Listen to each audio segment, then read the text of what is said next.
Social మీడియాలో ఇప్పుడు ఎక్కడ చూసినా కేతన్ అగర్వాల్ మర్డర్ కేసు గురించే చర్చ జరుగుతోంది. మరి కేతన్కి న్యాయం జరుగుతుందా? నిందితులైన సియా, చేతన్ చౌదరిలకి కఠిన శిక్ష పడుతుందా? పూణే పోలీసులు వీళ్ళిద్దరికీ కఠిన శిక్ష పడేలాగా సాక్ష్యాలు, ఆధారాలు సేకరించగలుగుతారా? డమ్మీ బొమ్మతో నిర్వహించిన సీన్ రీకన్స్ట్రక్షన్ సత్ఫలితాలు ఇస్తుందా? దానివల్ల లాభం ఏంటి అన్న వివరాలు ఈ వీడియోలో మనం మాట్లాడుకుందాం. హలో ఫ్రెండ్స్, నా పేరు హర్షవర్ధన్. మహారాష్ట్రలోని పూణే దగ్గర ఉన్న ఈ లోహగఢ్ అన్న కోట చాలా ఫేమస్. ప్రతిరోజు ఎంతోమంది టూరిస్టులు ఈ కోటని సందర్శిస్తూ ఉంటారు. అలాగే ఎంతోమంది ట్రెక్కింగ్ ప్రియులు కూడా ఈ కోటకి వెళుతూ ఉంటారు. ఎప్పుడైతే కేతన్ అగర్వాల్ మర్డర్ జరిగిందో ఈ కోటను సందర్శించే సందర్శకుల సంఖ్య భారీగా పెరిగింది. దాదాపు 30% నుంచి 40% వరకు పెరిగింది. వెళ్ళే ప్రతి టూరిస్టు ఈ కోటలోని మిగతా ప్రదేశాలవన్నీ చూడడం మానేసి ఎక్కడైతే కేతన్ అగర్వాల్ని సియా, చేతన్ చౌదరిలు తోశారో ఆ ప్లేస్కు వెళ్ళి వీడియోలు, సెల్ఫీలు తీసుకుంటున్నారు. ఆ ప్లేస్కి సియా పాయింట్ అన్న పేరు కూడా పెట్టేశారు. వాహ్! అలాగే సియాకి సంబంధించిన ఎన్నో వార్తలు సోషల్ మీడియాలో చెక్కలు కొడుతున్నాయి. అందులో ఒకటి సియా గర్భవతి అన్న వార్త. నాకు తెలిసిన సమాచారం ప్రకారం సియా గర్భవతి కాదు, ప్రెగ్నెంట్ కాదు.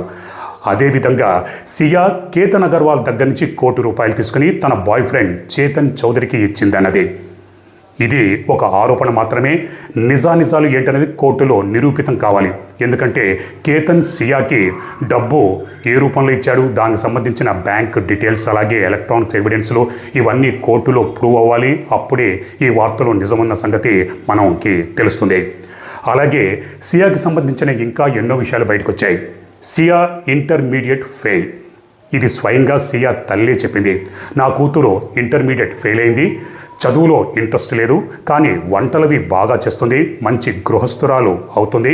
సియా ఒక సాంప్రదాయమైన పిల్ల అని అంది.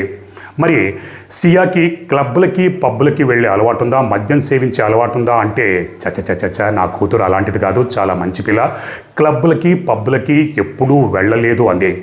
సియా తండ్రి కూడా నా కూతురు చాలా మంచిది, క్లబ్బులకి, పబ్బులకి ఎప్పుడూ వెళ్ళలేదు, ఒకసారి వెళ్ళినా ఒకేసారి వెళ్ళుంటుంది.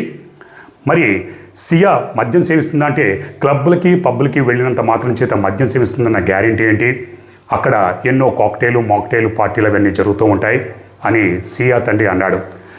మీకు ఒక వీడియో చూపిస్తాను, అది చూడండి. ఆ వీడియోలో సియా ఒక క్లబ్లోనో, పబ్బులోనో ఉంది, చేతిలో బాటిల్ ఉంది.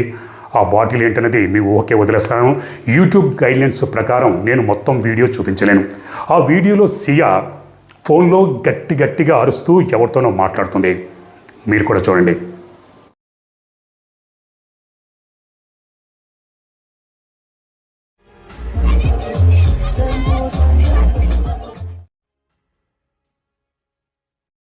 మరి సియా తల్లిదండ్రులేమో తమ కూతురు క్లబ్బలకి, పబ్బులకి వెళ్ళే అలవాటు లేదని చెప్పారు. కానీ ఈ వీడియోలో చాలా క్లియర్గా మనకి ఏం కనిపించిందో అర్థం చేసుకోవచ్చు.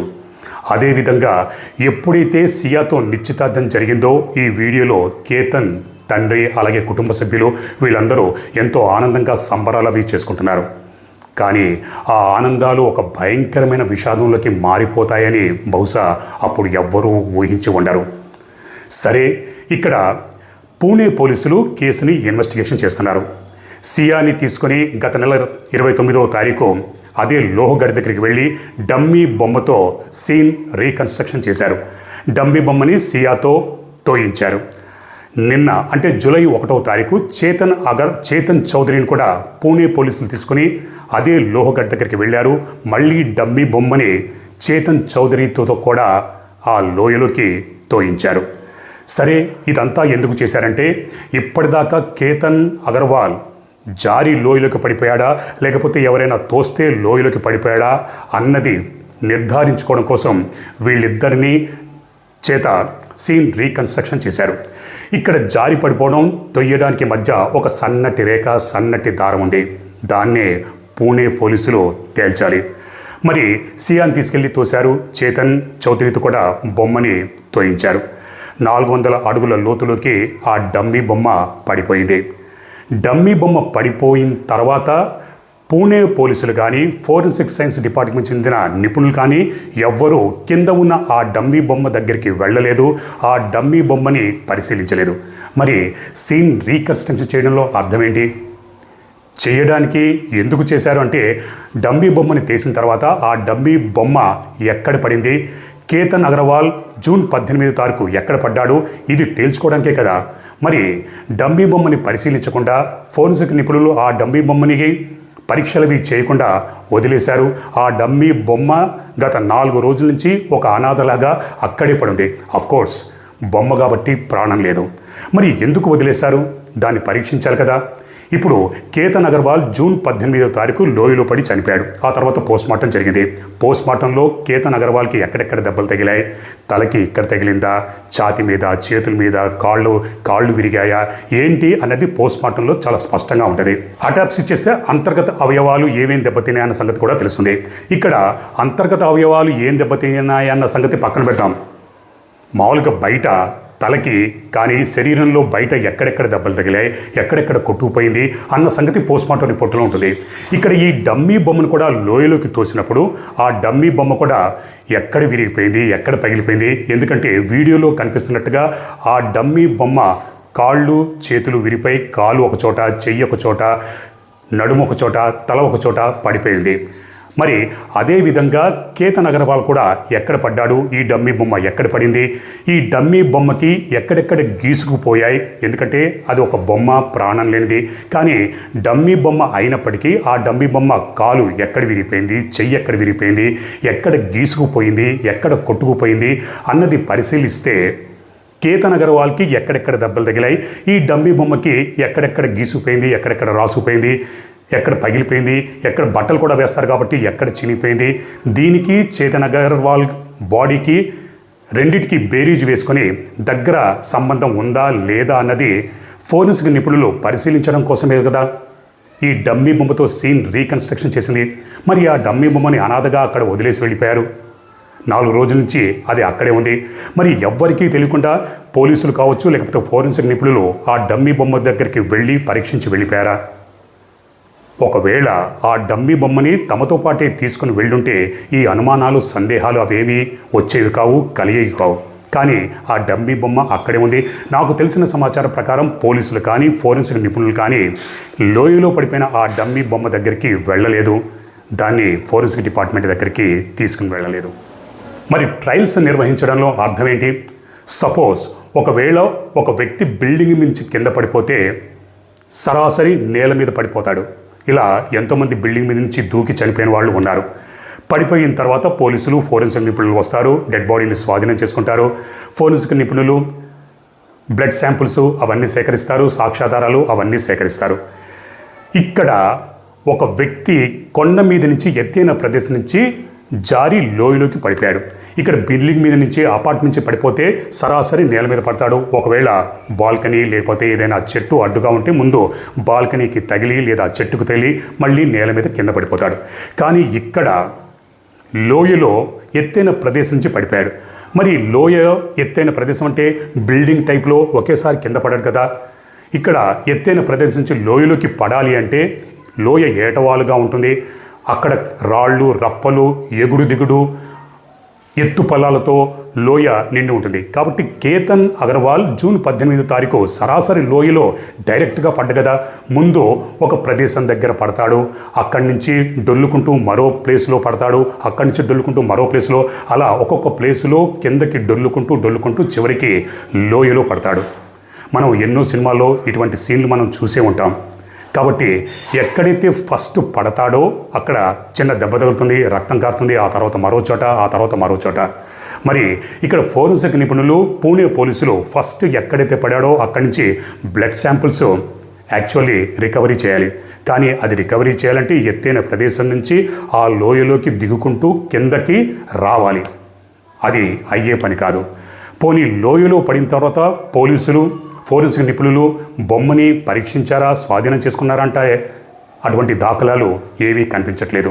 మరి అటువంటప్పుడు ఈ సీన్ రీకన్స్ట్రక్షన్ చేయడం ద్వారా ఏం నిరూపిద్దామని పూణే పోలీసులు అనుకుంటున్నారు?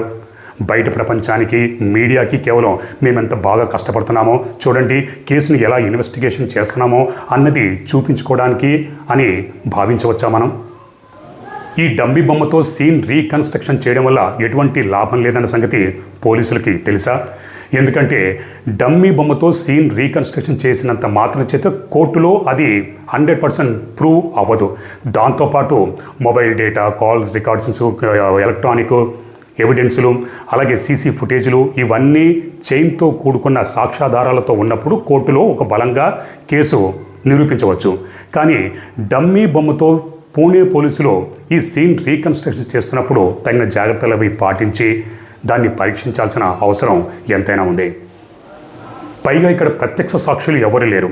ఒకవేళ ప్రత్యక్ష సాక్ష్యం ఉంటే ఆ పలానా చోటులో నేను కేతన్ని, సియాని, చేతన్ చౌదరిని చూశాను, కేతన్ పలానా ప్లేస్లో నిలబడి ఉన్నాడు, కొద్దిగా దూరంలో సియా, చేతన్ చౌదరి నిలబడి ఉన్నారు, వీళ్ళిద్దరూ కలిసి తోశారు, ఈ విధంగా తోశారని చెప్తే సీన్ రీకన్స్ట్రక్షన్ వేరే విధంగా ఉంటుంది. ఇక్కడ పూణే పోలీసులు సీన్ రీకన్స్ట్రక్షన్ నిందితులైన సియాతో, చేతన్ చౌదరితోనే చేయించారు. ఇక్కడ వీళ్ళు తప్పించుకునే ఛాన్సులు ఎన్నో ఉన్నాయి. ఎందుకంటే పోలీస్ స్టేషన్లో సియా కావచ్చు, చేతన్ చౌదరిలో మేము పలానా చోట ఒక చేత్తో చూసామని చెప్పి తీరా క్రైమ్ సీన్ దగ్గరికి తీసుకొచ్చినప్పుడు వేరే చోట చూపించి కేతన్ ఈ విధంగా నిలబడ్డాడు అని 2 చేతులతో తోయొచ్చు. ఇక్కడ 2 చేతులతో తోసామని చెప్పి అక్కడ ఒక చేత్తో నిజంగానే తోసించవచ్చు. అలాగే చేతన్ చౌదరి కూడా వేరే చోట నిలబడ్డాడు, కేతన్ వేరే చోట నిలబడ్డాడు, పలానా చోట నిలబడ్డాడని సీన్ రీకన్స్ట్రక్షన్ చేసేటప్పుడు తప్పుడు సమాచారం ఇవ్వచ్చు. ఎందుకంటే వీళ్ళిద్దరే నిందితులు, వీళ్ళిద్దరే విక్టిమ్స్, వీళ్ళిద్దరే సాక్షులు. కాబట్టి వీళ్ళిద్దరితో సీన్ రీకన్స్ట్రక్షన్ చేయడం వల్ల మరి ఎటువంటి ఉపయోగం ఉంటుందన్న అనుమానాలు కలుగుతున్నాయి. పైగా ఒకసారేమో సియాని తీసుకెళ్ళి సీన్ రీకన్స్ట్రక్షన్ చేశారు, మరోసారి చేతన్ అగర్వాల్ ఒక్కడిని తీసుకెళ్ళి సీన్ రీకన్స్ట్రక్షన్ చేశారు. మరి అటువంటప్పుడు ఇద్దరూ ఆ రోజు జూన్ 18వ తారీఖు క్రైమ్ సీన్ దగ్గర ఉన్నారు. మరి ఇద్దరూ కలిసి తోసి ఉంటే ఇద్దరిని కలిసి తీసుకుని వెళ్ళాలి. ఒకవేళ ఒక్కళ్ళు తోసినా ఇద్దరిని కలిపి తీసుకెళ్ళి సీన్ రీకన్స్ట్రక్షన్ చేయాలి. మరి విడివిడిగా ఎందుకు తీసుకెళ్ళినట్టు అన్న అనుమానాలు కూడా ఇప్పుడు వ్యక్తం అవుతున్నాయి. ఎల్లుండితో అంటే జూలై 4వ తారీఖుతో సియా, చేతన్ చౌదరిల పోలీసు కస్టడీ ముగుస్తుంది. 4వ తారీఖులోపే పూణే పోలీసులు ఏం చేయాలో, ఎటువంటి ప్రశ్నలు సంధించాలో, ఎటువంటి జవాబులు రాబట్టాలో సాక్ష్యాధారాలు అన్నీ సేకరించి పెట్టుకోవాలి. ఆ తర్వాత అఫ్కోర్స్ ఛార్జ్ షీట్ నమోదు చేయడానికి ఇంకా టైం ఉంటుంది. కాకపోతే పోలీసు కస్టడీ ముగుస్తుంది. ఇంకా పోలీసు కస్టడీ పొడిగించే ఛాన్స్ అయితే లేదు.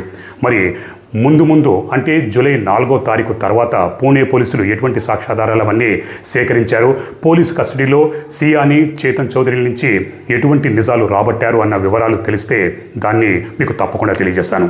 మరి ఈ వీడియో చూసిన తర్వాత మీ అభిప్రాయాన్ని కామెంట్స్ రూపంలో నాకు తెలియజేయండి. మరో వీడియోతో రేపు మిమ్మల్ని కలుసుకుంటాను. అప్పటిదాకా మీరు, మీ కుటుంబ సభ్యులు క్షేమంగా, సురక్షితంగా, అప్రమత్తంగా ఉండాలని కోరుకుంటూ మీ హర్షవర్ధన్.